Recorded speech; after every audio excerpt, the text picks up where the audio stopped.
कहते हैं जर जोरू और जमीन को लेकर छिड़ा विवाद बिना किसी का नुकसान किए खत्म नहीं होता। इसी तरह महाराष्ट्र के पालघर जिले में एक व्यक्ति ने जमीन क्या खरीदी, विवादों ने उन्हें घेरना शुरू कर दिया।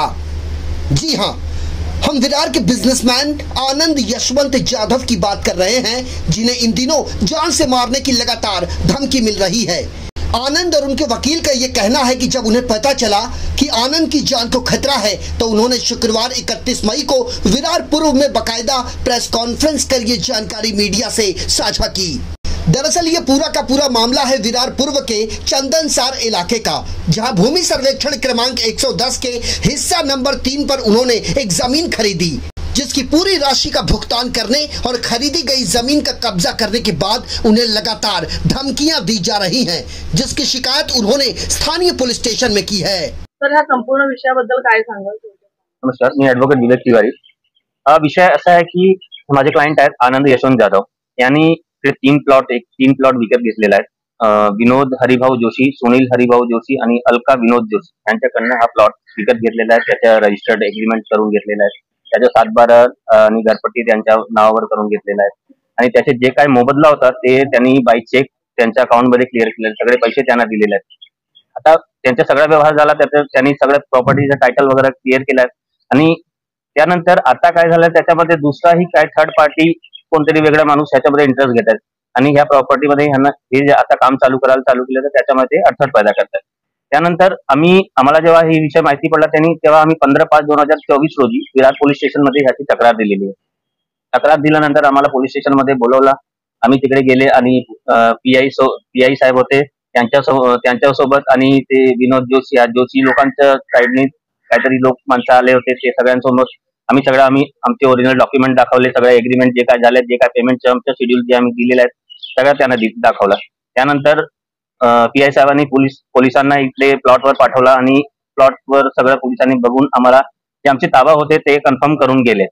आता त्याच्यामध्ये विषय असा आहे की माझे जे क्लायंट आहेत आनंद जाधव यांना इकडून तिकडून धमक्या द्यायच्या, जीवठार मारण्याच्या धमकी वगैरे सगळे, बाकी काय तुम्हाला ये व्यवस्थित सगळं डॉक्यूमेंट वगैरह दाखवून सांगते। आनंद यशवंत जाधव का कहना है कि उन्हें गांव में रहने वाले योगेश वैद्य और जोशी परिवार द्वारा परेशान किया जा रहा है। इतना ही नहीं, आनंद का ये भी आरोप है कि योगेश वैद्य उन पर लगातार दबाव बनाने के लिए प्रशासन का गलत तरीके से इस्तेमाल कर रहा है, लेकिन जमीन के खरीदी बिक्री के कागजात दुरुस्त और उनके पक्ष में होने की वजह से पुलिस प्रशासन से उन्हें क्लीन चिट मिल गई। आनंद जाधव का कहना है कि कुछ दिन पहले उनके प्रतिद्वंदी योगेश वैद्य ने इस जमीन विवाद में विभिन्न संगठनों और पार्टियों के लोगों को भी घसीटा था, लेकिन जब इससे निकलने का कोई रास्ता नहीं निकला तो उन्होंने अपने करीबी लोगों से उन्हें धमकियां दिलाना शुरू कर दिया। आनंद जाधव के पास सभी सरकारी दस्तावेज होने के बावजूद उन्हें एक मानसिक प्रताड़ना सहनी पड़ रही है, जबकि आनंद का यह भी कहना है कि योगेश वैद्य का उक्त जमीन से कोई लेना देना नहीं है। आनंद जाधव ने प्रेस कॉन्फ्रेंस कर योगेश वैद्य के कारण लगातार हो रही परेशानी को लेकर अपनी स्थिति स्पष्ट की।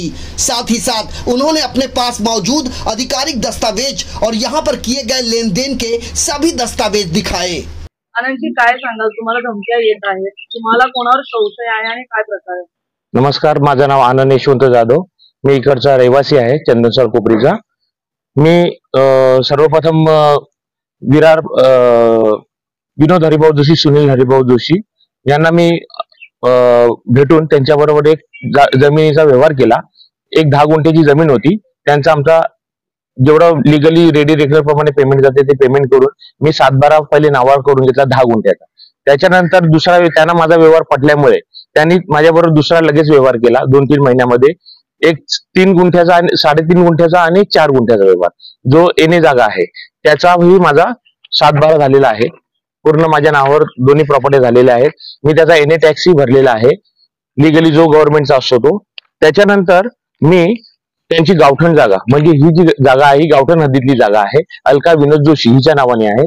मग तिच्या दोन्ही घरपट्ट्या, एक ह्या जागेची, या इथे एक जुनं घर होतं या जागेची आणि मागच्या जागेची, बाजूला एक सर्वे नंबरच्या बाजूला त्यांचं जुनं घर आहे त्या जागेची दोन्ही घरपट्ट्या आणि त्यांच्याबरोबर ऑफिशियली जो व्यवहार होतो तो करून आणि मी त्यांना पूर्ण पैसे दिल्यानंतर त्यांनी मला बाउंड्री मारायला सांगितली।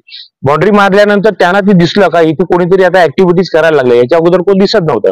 त्याच्यानंतर ह्याच्यामध्ये बाजूला घर असलेला संतोष जोशी, त्याचा जावई योगेश वैद्य राहणार नालोसोपारा, त्यांना अप्रोच झाले गिरगावला जाऊन आणि त्यांना सांगितलं एवढे स्वस्तात तुम्ही कशी काय प्रॉपर्टी विकायला लागले, असं तसं करायला लागले.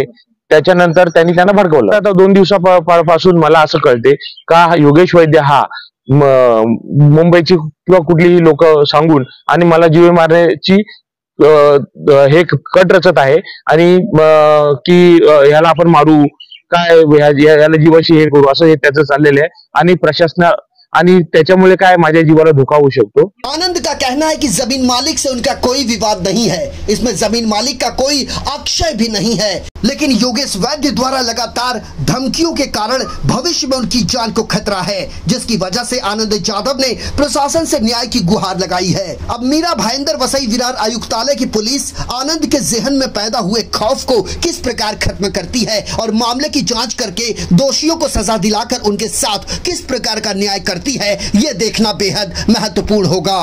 भंवर चौहान, निर्भीड समाचार, विरार.